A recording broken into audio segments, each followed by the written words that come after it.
Italy and the Wallabies, folks. Is this an upset? Yes, given that the Italians were underdogs for this one, according to the predictions. But is it a shock upset?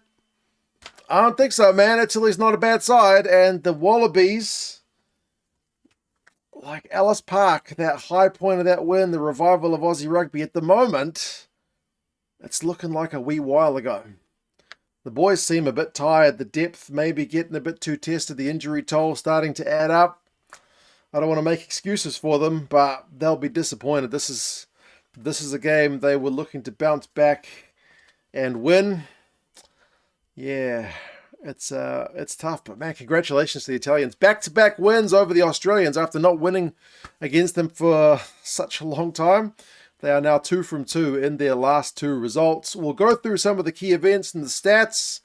You guys can let us know your thoughts on how this one went. Italy were held up early, and I don't know, it was a little bit of a statement of things to come because they had advantage. They were quite happy to go for the threes. Italy under Casada are a team which is happy to keep the scoreboard ticking over. Remember, they're a team which plays usually with less possession. It is the same in this game as well. So they need to have a fairly high efficiency rate in terms of converting possession and territory to points because they don't get as many chances. They took it. So 3 points to nil lead. High ball was also doing good things for them. And they got a scrum going 5 meters out not long later, got themselves a penalty, opted for that one as well. So 6 points to nil lead for the Italians is a pretty good start. Get the crowd into the game and put the Aussies on the back foot. That being said, the Aussies, after having a little bit of, a warming up period, did get their best play of the game on 15 minutes. It was from a scrum, Carter Gordon with the line break, and it ended with Zuliani winning a turnover. And I guess that's one thing about this game is that turnovers being won, that was happening everywhere. McCright was winning them, Spagnola was winning them, Zuliani was winning them, Valentini winning them when he came off the bench. There were turnovers won galore in this game, but at least that was encouraging from a Wallabies perspective to seemingly get a bit of go-forward ball because not a lot had been going right for them at that stage. Brex conceded a penalty at the breakdown on 20 minutes. The Aussies were not going for threes. They opted for touch and they got reward from it. A maul, which really got going. It's encouraging for them. Pretty long range, burrowed over. So Fassler was able to get the score. And misconversion at least made it 6 points to 5. Remember, Callaway was doing the kicking. I'm not sure that Carter Gordon was 100% right in this one. But 6 points to 5. Back to a 1-point game. Got a little bit scrappy. Like there were some kicks out on the full from the Aussies. The Italians were having a few knock-ons. We had quite a few scrums. And then 31 minutes until our next score. It's Angus Bell. Close range. And this one started with the other Gordon. Jake Gordon. Geez, too many Gordons. There's only 2 of them, Mark. He had a wee snipe, which led to a line break, and then a bunch of phases close range. Bell able to reach over. So the Aussies took the lead 12 points to 6, although the Italians had the final say of the half when they managed to get themselves another 3-pointer to make it 9 points to 12 at half time. Possession was 63-37 to the Aussies. That's what I'm talking about the Italians not having that much ball. They had the territory, 54% of it. They had 2 line breaks to zip. They beat 13 tackles to 4. So, yeah, the Aussies had a lot of good numbers, but turnovers conceded was 10-6 as well. So the Aussies may be a little bit guilty of a few too many mistakes. Still some errors in the second half, to be fair. There were knock-ons. There was a free kick at scrum time. Suoli'i, when he kicked, which is not something he does very often, sent the thing way out on the full. But 48 minutes until our next score. Italians even it up with another penalty. Remember, they haven't scored any tries up until this point, and it's 2 tries for the Wallabies, and yet it is all square. And then from the restart, we get the Aussies. This is probably the most controversial moment of the game. The Aussies held up the Italian guys to form a maul, which led to an Aussie scrum. And then from second phase, Harry Wilson's having a big carry up the guts. Zuliani seems to strip him in the tackle. The ball goes forward. Carter Gordon pounces on it and goes over for the try. Ref's like, yeah, he stripped it, so it's not a knock on.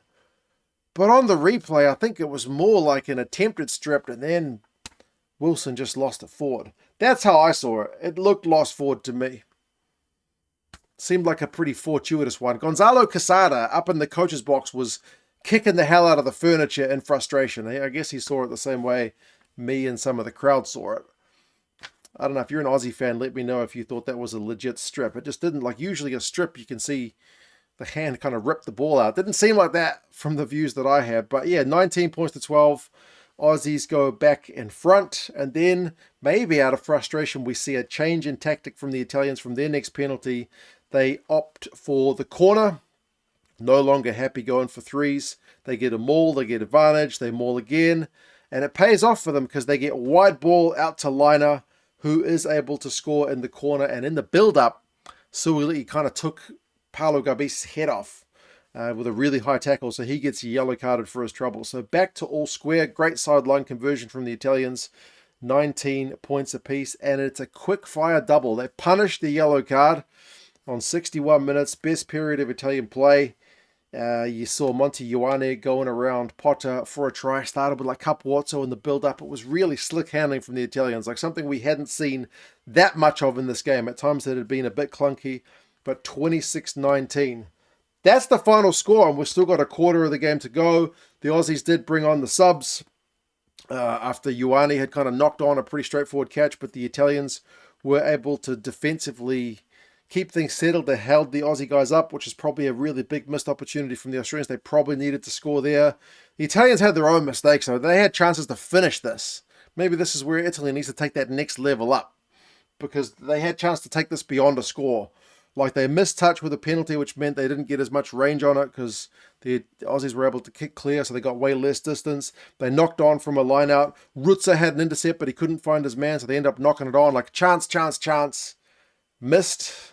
Better sides maybe take those chances and put the game to bed, but they held on. The Aussies need to get out of their own half to chase the game. There were turnovers won both ways. Like, the Aussies at one point lost the ball, and McCright just immediately turned them over and won a penalty. So it's almost like you're almost better off losing the ball because the Aussies had less go forward, but McCright at the breakdown. So get the meters by getting McCright to win your penalty. But the Italians were still able to hold on and put the game to bed. So yeah, possession finishes 59-41 to the Aussies. They had heaps of carries. 148 carries to 74. Aussie attack still looks to be lacking penetration for mine. Like, line breaks is 3 apiece.